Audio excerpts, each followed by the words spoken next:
Listen, okay, this is the dealio with Rob over here, okay? He just...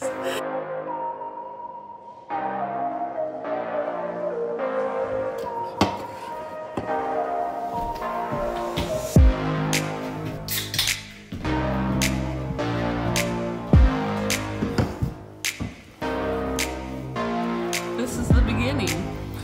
We've said yes to meat chickens. I gave Rob the okay, what, 4 days ago? I said, sure I got the okay. Buy the chickens.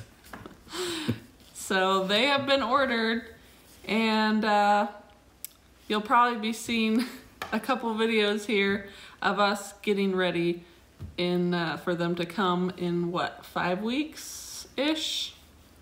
They should be here. We obviously are not on the road anymore.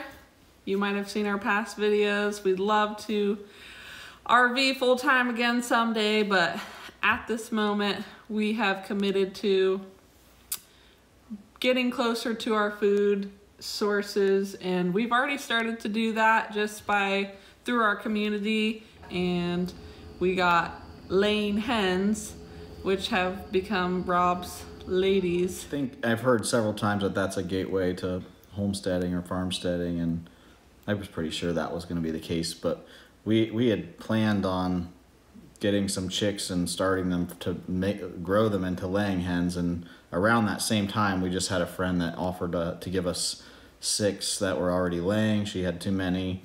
So that was an easy start. We built a chicken tractor, we had some Premier One fencing, and we've been moving them around the yard.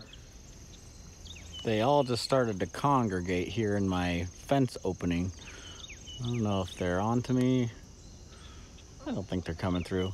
So this is a Premier One poultry net, and we got their solar energizer to go with it.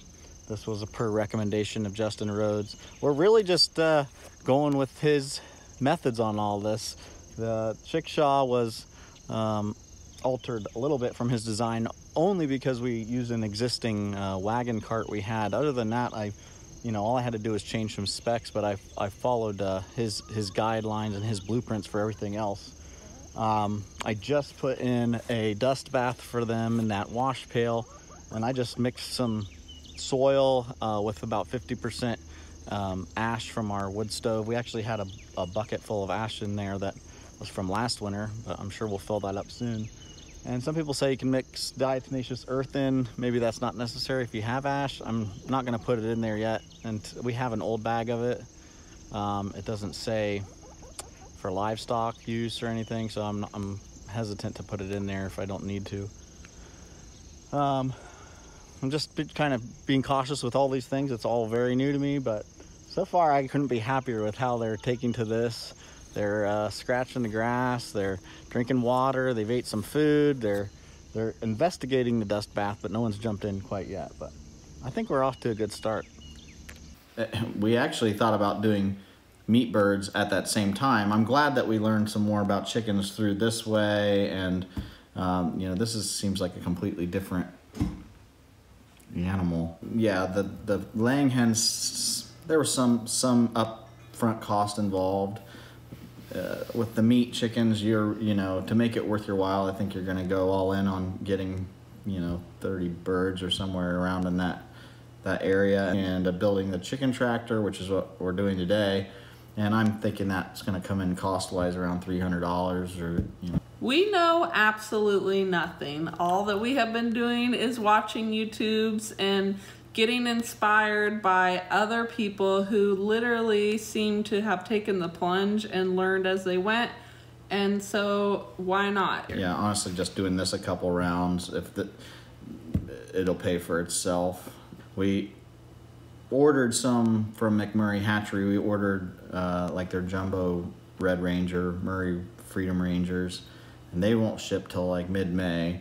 But our plan is to get some Cornish cross locally and get them going. They should be finished and harvested in like 8 weeks, so that should line up with when the Freedom Rangers get here, and we can get them in the brooder for a couple weeks and then get them outside once it's warmer. So we are really just fully jumping in. I mean, my plan is if I can find Cornish cross, I plan to get 20 to 30 of them as well, I guess. And so, you know, potentially here, July, we could have processed 60 chickens, which would be crazy. No, we're not getting 30 Cornish cross. See how I upped it? No.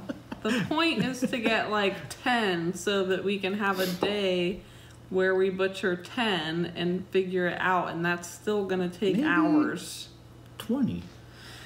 Listen, okay, this is the dealio with Rob over here, okay? He just, like I said, I gave him the go-ahead for 30 Freedom Rangers, and he had the brooder built in 24 hours and the chicks ordered, and then went straight to, I'm going to find some local Cornish cross to, you know, get my feet wet before these even get here.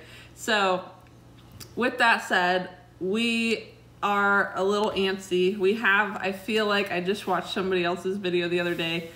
We have all this energy and we've come to a bottleneck and we're ready to just like take off and be homesteaders.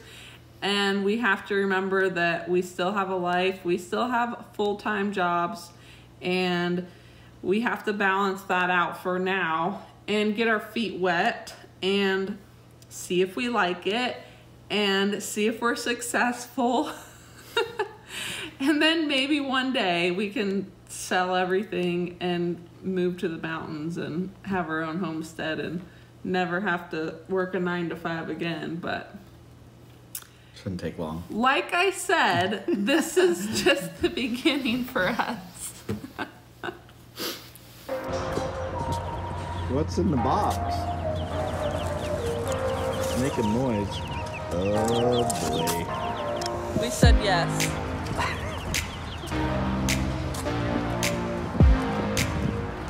We said yes, and then we said yes to some more. After an argument, we said yes, and then yes again. Now we have 25 Cornish cross, and we're an hour away from home. And it's shopping to do. Yeah, and we have errands. Let's get it.